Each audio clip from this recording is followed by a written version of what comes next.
नमस्ते दर्शकों, India news देख रहे हैं आप और मैं हूं आपके साथ वैभव मिश्रा।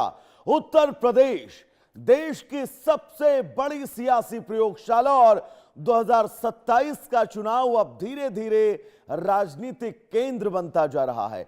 सवाल सिर्फ सत्ता तक सीमित नहीं है, सवाल है कि क्या योगी आदित्यनाथ लगातार तीसरी बार सत्ता में वापसी करेंगे या फिर अखिलेश यादव एक बार फिर लखनऊ की कुर्सी तक पहुंचने में कामयाब रहेंगे। 2024 के लोकसभा चुनाव में पीडीए फॉर्मूले के दम पर बीजेपी को कड़ी चुनौती देने वाले अखिलेश अब नए राजनीतिक मोड़ पर खड़े दिखाई दे रहे हैं।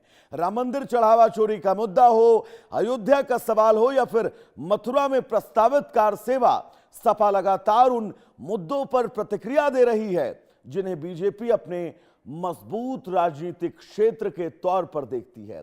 ऐसे में बीजेपी सपा पर सॉफ्ट हिंदुत्व और चुनावी हिंदुत्व की राजनीति का आरोप लगाकर पलटवार कर रही है। दूसरी तरफ योगी सरकार के सामने भी चुनौतियां कम नहीं है दोस्तों। अयोध्या में चढ़ावा चोरी विवाद, बेरोजगारी, महंगाई और एंटी इनकम्बेंसी जैसे मुद्दे विपक्ष के लिए किसी हथियार से कम नहीं है। हालांकि कानून व्यवस्था, बुलडोजर एक्शन, माफिया विरोधी अभियान और इंफ्रास्ट्रक्चर विकास अभी भी बीजेपी की बड़ी ताकत माना जा रहा है। उधर समाजवादी पार्टी के अंदर बढ़ती गुटबाजी भी अखिलेश के लिए चिंता का विषय है। कई वरिष्ठ नेताओं के बयान और अंदरूनी खींचतान पार्टी नेतृत्व के लिए नई चुनौती खड़ी कर रही है। वहीं कांग्रेस के साथ गठबंधन मुस्लिम वोट बैंक पर पकड़ और ओवैसी की संभावित एंट्री भी चुनावी गणित को अब डैमेज कर सकती है। यानी 2027 की लड़ाई सिर्फ योगी बनाम अखिलेश नहीं है, यह संगठन बनाम संगठन, नैरेटिव बनाम नैरेटिव और हिंदुत्व बनाम पीडीए की भी लड़ाई बनती जा रही है। लेकिन 2027 के इन विधानसभा के चुनाव में कौन बाजी मारेगा, यह देखना बहुत दिलचस्प होगा और इसी पर आज हम अपने ज्योतिषियों से समझेंगे कि आगे उत्तर प्रदेश की राजनीति का भविष्य क्या है। राकेश चतुर्वेदी जी हमारे साथ जुड़े हुए हैं, ज्योतिषी हैं। राकेश जी, बहुत बहुत स्वागत है आपका इंडिया न्यूज पर। वैभव जी नमस्कार, जय श्री राम और सभी को इंडिया न्यूज के इस मंच को मैं वंदन करता हूं। राकेश जी, एक सवाल न सिर्फ उत्तर प्रदेश, क्योंकि कहा यह जाता है कि दिल्ली की सत्ता का सिंहासन उत्तर प्रदेश से होकर ही जाता है, तो पूरे देश की नजरें यूपी के नजरें जो हैं वो उत्तर प्रदेश के चुनाव पर टिकी हुई हैं। एक बार बताइएगा क्या कहता है ज्योतिष उत्तर प्रदेश के विधानसभा चुनाव को लेकर। देखिए वैभव जी, अगर ज्योतिष के अनुसार अगर हम गणना करें तो अभी वर्तमान में जो है गुरु अचारी अवस्था में जो है कर्क राशि में विराजमान है और अक्टूबर में जो है वह पुनः गोचर करते हुए जो है वह सिंह राशि में और जनवरी 2027 में जो है फिर से पुनः जो है कर्क में ही वापसी कर लेगा। यानी यह जो चुनाव होगा वह गुरु के अतिचारी अवस्था में यानी अतिचारी चाल में ही होने वाला है।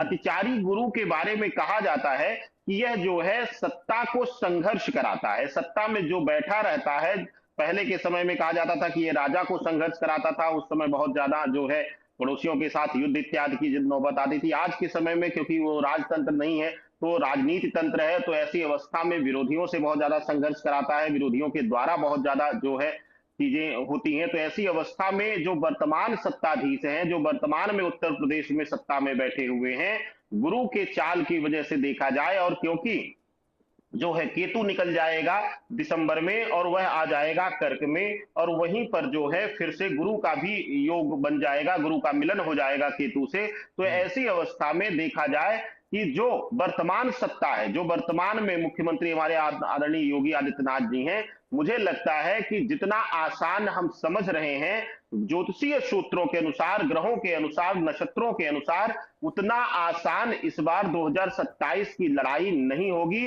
और कहीं ना कहीं सत्ता पक्ष को संघर्ष करते हुए मैं देख पा रहा हूं ज्योतिषीय गणनाओं से, नक्षत्रों के अनुसार। और जो आपने अभी शुरुआती दौर में कहा, मैं अपने समस्त गणनाओं में अभी चीज बोल रहा हूं क्योंकि जब गुरु अतिचारी रहता है तो धर्म के प्रति, धार्मिक भावनाओं के प्रति बहुत ज्यादा तीक्ष्णता और जागृति दे देता है। आप देखिए वर्तमान में चाहे वह अयोध्या का दान चोरी का मुद्दा हो या विशेष रूप से बद्रीनाथ का हो, यह सभी विषय एक एक करके लोगों का जो है धर्म के प्रति एक अलग जो है भाव और एक अलग आकर्षण दे रहे हैं। ऐसी अवस्था में जो है 2027 का चुनाव मुझे बहुत ज्यादा सत्ता को संघर्ष कराते हुए और कठिनाई के साथ होते हुए दिखाई दे रहे हैं। वैभव जी, अखिलेश यादव को लेकर अगर मैं आपसे सवाल पूछूं, दिल्ली में वो संसद भवन के अंदर ही नजर आएंगे या फिर आपको लग रहा है उत्तर प्रदेश की सियासत में मुख्यमंत्री के पद पर वो विराजमान हो सकते हैं? वैभव जी, अखिलेश यादव की कुंडली पर बहुत ज्यादा हमने शोध किया। ज्योतिष के अनुसार मैं आपको एक चीज बता दूं अपने बारे में कि मैं जब खुल करके बोलता हूं तो लोग कहते हैं किसी पक्ष का ले लेते हैं, लेकिन ज्योतिष वैद्य यह कभी किसी के नहीं है, ये जो है अपनी विद्या के हैं। तो ऐसी अवस्था में मैंने बहुत पहले से यह चीज कहा हुआ है कि अखिलेश यादव की कुंडली केंद्र की प्रभावित कुंडली है और केंद्र में ही जो है, जो आपने कहा मैं उससे सहमत हूं कि बहुत ज्यादा वह केंद्र के आसपास घूमती हुई दिखाई दे रही है। और एक चीज और मैं आपको बता दूं इस मंच पर, अखिलेश यादव की जो कुंडली है, अखिलेश यादव का जो प्रभाव है वह जो है अपने पिता स्वर्गीय मुलायम सिंह यादव से ज्यादा प्रभावी केंद्र में मुझे दिखाई दे रही है। लेकिन अभी 2027 में उत्तर प्रदेश की सत्ता पर या उत्तर प्रदेश की सत्ता में आते हुए अखिलेश यादव अभी दूर दूर तक ग्रहों के अनुसार, क्योंकि गुरु अतिचारी है और गुरु अतिचारी अवस्था में जो है संघर्ष कराता है, परिवर्तन नहीं कराता सत्ता का। यह मैं स्पष्ट कर दूं, संघर्ष कराता है। नंबर्स कम हो सकते हैं, नंबर्स कम होंगे ही होंगे, पूर्ण बहुमत नहीं आएगा, किसी को साथ लेना पड़ेगा, इस तरह की स्थितियों को जन्म देगा। लेकिन यह हो जाए कि सत्ता पलट जाए, गुरु अतिचारी नहीं कराता है ऐसा, क्योंकि गुरु जो है धर्म ध्वजा के कारक तत्वों में गिना जाता है, ज्ञान का स्वामित्व करता है। तो वहां पर जो है सिर्फ संघर्ष करा रहा है और अभिमान का मर्दन करता है, मान मर्दन करता है। तो यहां पर गुरु संघर्ष करा रहा है, लेकिन सत्ता पलट या सत्ता का पलटवार नहीं हो रहा है, सत्ता का परिवर्तन नहीं हो रहा है। तो अखिलेश यादव किसी भी रूप में मुख्यमंत्री की कुर्सी पर 2027 में मुझे बैठते हुए नहीं दिखाई दे रहे। हाँ, उनके पार्टी का और उनका प्रभाव जो है ज्योतिषीय गणनाओं से, क्योंकि शनिवत राहु बैठा हुआ है कुंभ में और अगला गोचर जो है दिसंबर में वह भी शनिवत ही होने वाला है, मकर में आ जाएगा और मकर का राहु जो है बहुत प्रभावी है। और जो है अखिलेश यादव की कुंडली भी अब जो है विशेष रूप से राहु प्रधान है। यही एक कारण है कि अचानक उनको सत्ता में बिठा बातों दिया। से समाजवादी पार्टी वाले जो है वो बड़ा चिंता करने लगेंगे सर। अब देखिए माथे की लकीरें उनकी सर और ज्यादा बढ़ती हुई नजर आएंगी। वैभव जी चिंता करें, लेकिन बाबा तुलसीदास ने यही कहा कि सचिव वैद्य गुरु तीन जो प्रिय बोले भाई आसन, इन तीनों को प्रिय नहीं बोलना चाहिए। अगर ये प्रिय बोलते हैं तो ऐसी चीजों का विनाश हो जाता है। अखिलेश यादव के साथ तो हुआ ही ऐसा है कि उनके जो सचिव वैद्य है वो प्रिय बोल बोल करके उनको जो है उनकी पार्टी को जो है तबाह कर दिया। अगर उनको सही सलाहकार मिल जाए तो मुझे लगता है कि यह स्थिति वह बदल सकते हैं। लेकिन सच्चाई तो यही है, गुरु अतिचारी अवस्था में सही सलाहकार भी नहीं मिलने देता है, सही परामर्श देने वाला भी नहीं देने देता है। योगी आदित्यनाथ जी को लेकर अगर मैं आपसे सवाल करूं, क्योंकि योगी आदित्यनाथ जी को बीजेपी के अंदर ही एक बहुत बड़ा तबका है जो केंद्र में देखना चाहता है, जो कार्यकर्ता, जो वोटर हैं, आम जनता है, वो योगी आदित्यनाथ को केंद्र में देखना चाहती है। और राकेश जी, मैं कई राज्यों में गया हूं चुनावों को लेकर, तो वहां पर वो लोग योगी आदित्यनाथ को अपने राज्य में देखना चाहते हैं, जो मुझे फिलहाल बड़ा मुश्किल लग रहा है। लेकिन योगी आदित्यनाथ का भविष्य क्या कहता है? वो केंद्र में जाएंगे या फिर फिलहाल उत्तर प्रदेश में ही सेवाएं अपनी देंगे? वैभव जी, जो मेरी जो उनकी कुंडली मैं नहीं कह सकता, उनकी भावभंगिमा पर, क्योंकि मैं ऐसा व्यक्ति हूं कि अब लोग कहते हैं कि नरेंद्र मोदी की ये कुंडली है वो कुंडली, लेकिन मुझे लगता है कि आदरणीय नरेंद्र मोदी जी को ही हो सकता है उनकी वास्तविक डेट ऑफ बर्थ टाइम ना पता हो। तो जो गणना का आधार होता है वह ज्योतिष शास्त्र में एक सामुद्रिक ज्योतिष का भी, सामुद्रिक शास्त्र का भी गणना किया जाता है, यानी कि आवाज की ऊर्जा, चेहरे की भावभंगिमा। तो ऐसी अवस्था में जो मैं लाइव प्रेस कॉन्फ्रेंस या लाइव संबोधन आदरणीय योगी जी का देखता हूं, मुझे लगता है कि अभी जो है विशेष रूप से उनको उत्तर प्रदेश में ही बनकर रहना है, उत्तर प्रदेश का ही जो है प्रतिनिधित्व करना है। और थोड़ा सा संघर्ष दिख रहा है, एक स्थिति जो है, एक जो है विशेष रूप से अगर देखा जाए तो जनवरी से लेके 24 जनवरी से लेकर के जो है मार्च तक की स्थिति, मध्य मार्च तक की, 15 मार्च तक की स्थिति बहुत अच्छी नहीं दिख रही है उनके लिए। मुझे लगता है इसी बीच हो सकता है चुनाव का भी ऐलान हो तो वहां पर संघर्ष दिखाई दे रहा है। उनको अपने अस्तित्व के लिए संघर्ष करना पड़ेगा, दोबारा सिंहासन पर बैठने के लिए भी संघर्ष करना पड़ेगा। लेकिन 2027 अभी मुझे लगता है कि उनको यूपी से बाहर नहीं जाना है, यूपी से बाहर जाते हुए वो दिखाई नहीं दे रहे हैं किसी प्रकार से।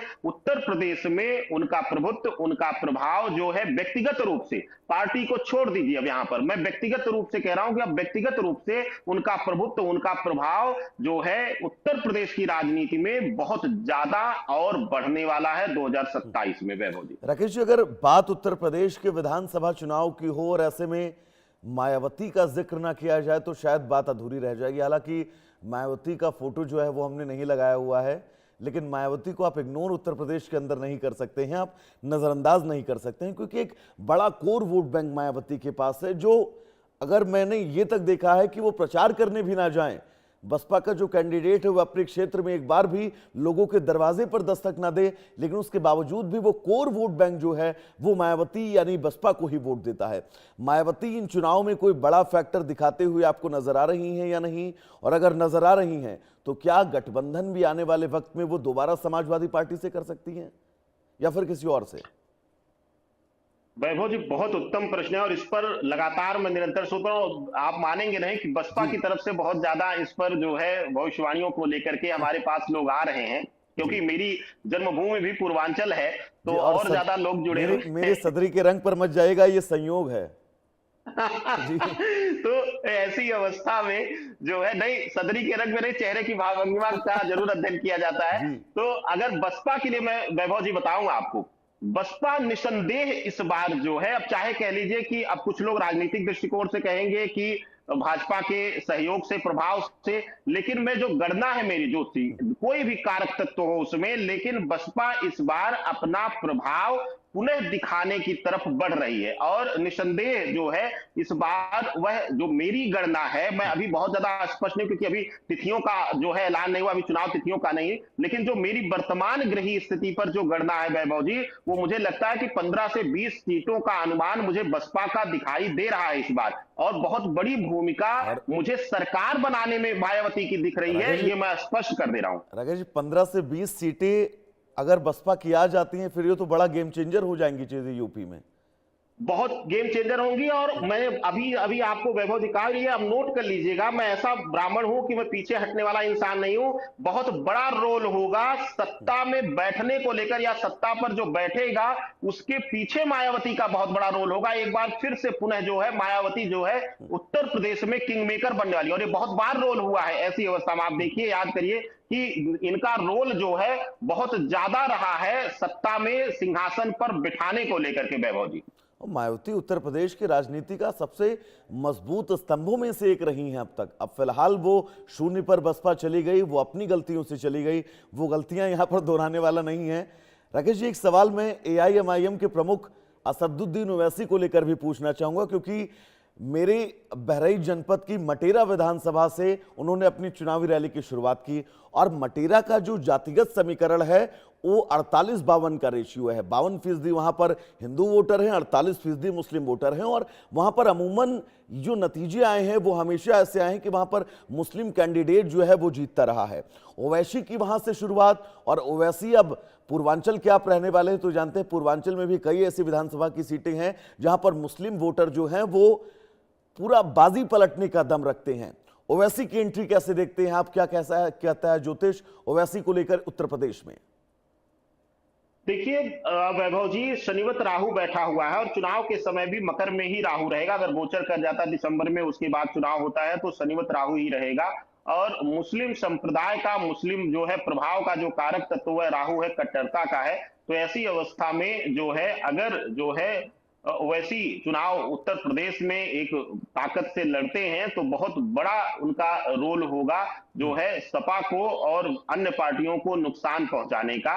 क्योंकि जो है उनका जो प्रभाव है एक कट्टर मुस्लिम का है, और कहीं ना कहीं जो है मुस्लिम विभाजित होता है कट्टरता पर, यह हम सभी लोग जानते हैं, क्योंकि राहु प्रधानता जिसके अंदर भी होगा वह कट्टर होगा। तो ऐसे में अगर 2027 में वह यूपी में सभी विधानसभा सीटों पर या ज्यादा से ज्यादा विधानसभा सीटों पर लड़ते हैं जो मुस्लिम बाहुल्य हैं, जो आपने कहा कि पूर्वांचल में बहुत सारी सीटें हैं, चाहे वह अम्बेडकर नगर की हो, चाहे वह आजमगढ़ की हो, यह सभी सीटें जो है कई मिर्जापुर, जगहों मऊ, पर गाजीपुर। मुस्लिम, मऊ है, गाजीपुर है, यह सभी जो सीटें हैं यह विशेष रूप से हैं मुस्लिम प्रधानता में, और यहाँ कट्टरता भी है। तो ऐसी अवस्था में वो बहुत बड़ा रोल निभाएंगे, और वह जो कहीं ना कहीं, क्योंकि राहु जब विभाजित होगा, राहु जब अलगाव लेगा तो सत्ता को ही बल मिलेगा, यानी वर्तमान राजा को बल मिलेगा। तो यह उनका लड़ना जो है सत्ता के लिए शुभकारी रहेगा। राहु विभाजित होने की वजह से, एक कट्टरता विभाजित होने की वजह से जो है सत्ता को लाभ मिलता है, सत्ता को बल मिलता है, इसमें कोई संदेह नहीं है। बहुत ज्यादा प्रभाव नहीं देखने को मिलेगा, लेकिन हाँ, वोट काटने के और विभाजित करने की कट्टरता को वैसी जो है बड़ा रोल निभा सकते हैं। राकेश जी, बिल्कुल सुबह का टाइम है, जो भी आपकी इन बातों को सुन रहा होगा और हमारे इस शो को देख रहा होगा, कई लोगों को आज नाश्ता पेट में उनके नहीं जाने वाला है। फिलहाल आपका बहुत बहुत शुक्रिया राकेश जी, हमसे जुड़ने के